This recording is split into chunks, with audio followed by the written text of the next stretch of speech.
اعوذ باللہ من الشیطان الرجیم، بسم اللہ الرحمن الرحیم۔ السلام علیکم ناظرین، امید ہے آپ خیریت سے ہوں گے۔ اللہ تعالیٰ سے دعا ہے کہ آپ کو آسانیوں میں رکھے اور آسانیت تقسیم کرنے کی توفیق دے۔ ناظرین، سن 60 کی دہائی سے لے کے 80 کی دہائی تک پاکستان کی فلمی دنیا کا وہ سنہرا پیریڈ تھا کہ جس میں کیا خوبصورت فلمیں بنی اور کیا شاندار ان کی کاسٹ تھی، ان کے گیت تھے، اس کی نغمگی تھی، اس کی شاعری تھی، اس کی کاسٹ تھی، پروڈکشن تھی، ان کی اداکاری تھی۔ یعنی ایک ایک چیز کی آپ بات کریں تو کمال ہوتا ہے کہ سمجھتا ہے بندہ کہ یہ پاکستان فلم انڈسٹری وہ کدھر چلی گئی ہے۔ ناظرین، اسی دور کی ایک فلم جو منور ظریف مرحوم کا اور نظر کا اور ایسے لوگوں کا وہ جو دور تھا، غالباً نظر بھی اس میں وہ تھے، ایک کردار یہ تھا کہ ماما جی کی عدالت۔ اس میں یہ تھا کہ ایک ماما جی کی عدالت ہوتی ہے اور وہ عدالت ایک خاص طرح کی عدالت ہوتی ہے۔ ایک پیڑا سا ہوتا ہے، ماما جی کو وہ اٹھا کے لے جاتے ہیں جس جگہ کوئی معاملہ ہوتا ہے، تنازع ہوتا ہے، وہاں جا کے ماما جی اپنا کنڈا بھی رکھتے ہیں اور پھر وہ پیڑا بھی رکھتے ہیں، فیصلہ کرتے ہیں۔ تو دو خواتین کے درمیان ایک تنازع آ جاتا ہے۔ تنازع یہ ہوتا ہے کہ ایک خاتون کہتی ہے کہ میں چولہا بناتی ہوں تو یہ توڑ دیتی ہے، پھر میں چولہا بناتی ہوں پھر یہ توڑ دیتی ہے، پھر میں چولہا بناتی ہوں پھر یہ توڑ دیتی ہے، تو اس کا ماما جی آپ فیصلہ کریں۔ تو ماما جی ایسا کرتے ہیں کہ دونوں خواتین کو سننے کے بعد، ان کی بات سننے کے بعد بڑے سوچ بچار کے ساتھ بڑی عقل مندی کا فیصلہ وہ صادر فرماتے ہیں، اور فیصلہ یہ ہوتا ہے کہ بی بی تو چولہا بنائی جاتے تو ٹائی جا، ٹانے والے کو بھی حق حاصل ہے اور بنانے والے کو بھی حق حاصل ہے۔ اب یہ ماما جی کی عدالت وہ جو اس وقت کی ایک فلمی عدالت تھی۔ اس وقت جو پاکستان میں جو پی ڈی ایم کی حکومت کی پوزیشن ہے وہ یہ ہے کہ ہائی کورٹ اور باقی عدالتیں لوگوں کو، باقی تو خیر بیچاری نہیں چھوڑتی، ان کی میں اتنی سخت نہیں ہے، بہت کم جگہوں سے رہائی ہو رہی ہے لوگوں کی کہ جو لوور جوڈیشری سے، سیشن کورٹ سے، میجسٹریل کورٹ سے یا انسداد دہشت گردی کی عدالتوں سے لوگ چھوٹے، لیکن ہائی کورٹ سے جن لوگوں کی ڈیٹینشن آرڈرز منسوخ ہو رہے ہیں اور ان کی رہائی 16 ایم پی او سے یا 3 ایم پی او سے ان کی رہائی ہو رہی ہے، لیکن وہ جو ہی جیل سے باہر نکلتے ہیں، کوٹ لکھپت جیل ہو، پشاور والی ہو، کوئٹہ والی ہو، کراچی والی ہو یا پنڈی کے ڈیالہ جیل ہو، جیل سے باہر آتے ہیں تو انہیں پھر دھر لیا جاتا ہے، پھر باہر آتے ہیں پھر وہ دھر لیا جاتا ہے، پھر وہ عدالت سے رجوع کرتے ہیں، پھر دھر لیا جاتا ہے۔ اور تازہ مثال آج کی علی محمد اور جو شہریار آفریدی تھے، انہوں نے جب ان کی رہائی ہوئی عدالت عالیہ کے احکامات پہ تو ان کو پھر دھر لیا گیا۔ آپ کے علم میں ہے کہ بے شمار ایسے لوگ جن کو بار بار اسی طرح سے گرفتار کیا گیا، چھوٹے، پھر گرفتار کیا گیا، پھر عدالت نے چھوڑنے کا حکم صادر کیا، پھر گرفتار کیا گیا، اور بہت سے لوگ بیچارے اس طرح سے اپنا حوصلہ ہار گئے۔ لیکن میں یہ سمجھتا ہوں کہ یقیناً بہت سارے لوگ حوصلہ ہاریں گے، لیکن کچھ نہیں حوصلہ ہارتے، انہیں توڑنے کے لیے ابھی تک کوششیں جاری ہیں۔ ناظرین، اسلام آباد ہائی کورٹ کے ایک معزز جج، ان کا ایک جملہ بڑا ہی تاریخی جملہ، جس طرح سے ہوتا ہے نا کہ کچھ جملے ایسے ہیں جو تاریخ میں وہ سنہرے حروف سے لکھ دیے جاتے ہیں آنے والے سارے وقتوں کے لیے، تو انہوں نے اسد عمر صاحب کے کیس میں یہ ان کے پٹیشنر کے وکیل صاحب سے یہ کہا کہ یہ بار بار آپ ضمانت کرواتے ہیں، پھر یہ پکڑے جاتے ہیں، پھر رہائی ہوتی ہے، پھر پکڑے جاتے ہیں، تو کیوں نہیں آپ ایک پریس کانفرنس کرتے تاکہ آپ کو پکی رہائی مل جائے۔ اور میں یہ سمجھتا ہوں کہ یہ ہائی کورٹ کے فاضل جج صاحب کا یہ جملہ نظام کے منہ پہ تمانچہ ہے،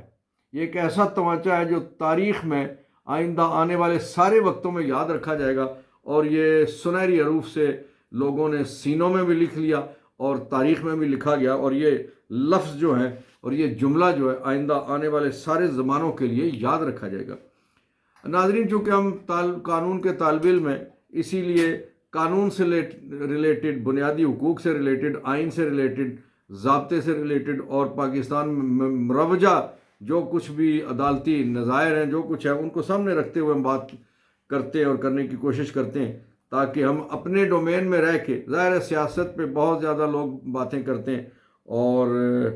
یقیناً پاکستان میں موضوعات گفتگو کے اتنے زیادہ ہوتے ہیں کہ وہ اس کو کور بھی نہیں کیا جا سکتا، تو اس لیے ہم نے کوشش کیا کہ قانونی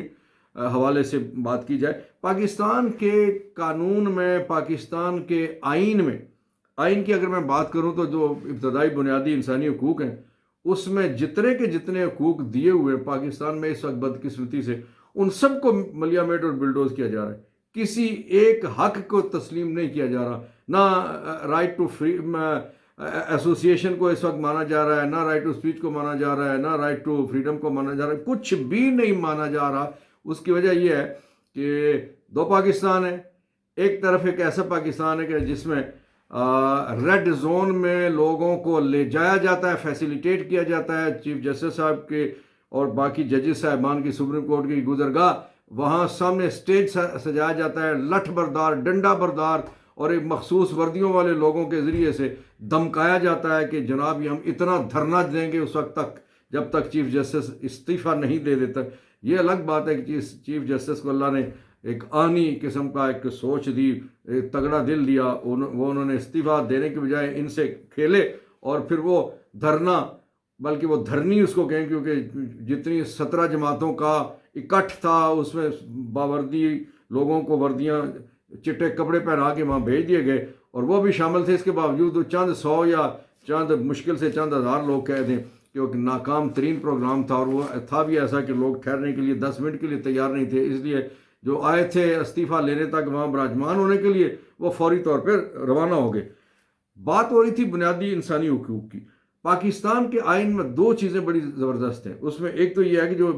میں نے گزارش کی کہ بنیادی کچھ آرٹیکلز ایسے ہیں جو بنیادی انسانی حقوق کے حوالے سے, اس میں یہ چیز نہیں ہے کہ وہ شہری کون ہے, وہ مسلمان ہے یا غیر مسلم ہے, وہ سندھی ہے, پنجابی ہے, پٹھان ہے یا اردو اسپیکنگ ہے, کوئی ہے. ان سب کے لیے حقوق ایک جیسے ہیں. پھر آرٹیکل 10 ایک ایسا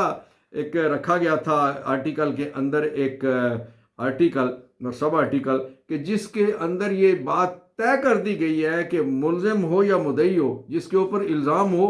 یا جس کے ساتھ کوئی وہ وکٹم بنا ہو, وکٹمائزیشن ہوئی ہو, تو وہ دونوں کو حق حاصل ہے کہ اپنا موقف ثابت کرنے کے لیے وہ آخری حد تک انتہا تک جا سکتے ہیں. لیکن بدقسمتی اس وقت یہ ہے کہ پاکستان میں رائٹ ٹو فیئر ٹرائل کی بھی خلاف ورزی ہو رہی ہے, اور آرٹیکل 10A جو کچھ آئین کا یہ آرٹیکل پاکستان کے شہریوں کو جو تحفظ دیتا ہے, جو حق دیتا ہے, جو اپنا موقف ثابت کرنے کے لیے, اپنا ڈیفنس ثابت کرنے کے لیے جو کچھ حقوق دیتا ہے, وہ سارے کے سارے اس وقت بنیادی طور پہ عملی طور پہ غصب ہے. اور اس کی ایک چھوٹی سی مثال یہ ہے کہ ایک خاتون جو خدیجہ شاہ گرفتار ہیں, ان کی درخواست کل ایک عدالت نے نہ صرف درخواست ضمانت خارج کی بلکہ ان کی ایک میڈیکل کی درخواست تھی کہ ان پہ یہ کہا جا رہا تھا کہ ان پہ تشدد ہوا ہے, لیکن میڈیکل کی درخواست بھی ٹرائل کورٹ نے, ATA کی عدالت نے اس بنیاد پہ خارج کر دی کہ ظاہر ہے کیا بنیاد تھی. اب یہ آپ سمجھدار ہیں خود کہ وہ بنیاد کیا ہو سکتی ہے. وہ بنیاد یہی تھی کہ جو لوگ اس وقت حکومت کے مخالف ہیں ان کو رگڑا دیا جائے, ان کو تگڑا نہ ہونے دیا جائے. اگرچہ لوگ اندر سے تگڑے, تو اس وقت آئین پاکستان آرٹیکل 10A اور رائٹ ٹو فیئر ٹرائل اور جو باقی جتنے بھی ضابطے کے اندر بھی اور جو آئین پاکستان کے اندر بھی جتنے آرٹیکلز ہیں, جتنے حقوق دیے ہوئے ہیں عوامیان پاکستان کو, ان سب کی ان تمام حقوق کی خلاف ورزی ہو رہی ہے. اور یہ ایک لمبے عرصے تک اس طرح کے معاملات نہیں چل سکتے. وہ کہتے ہیں نا کہ ظلم کی جو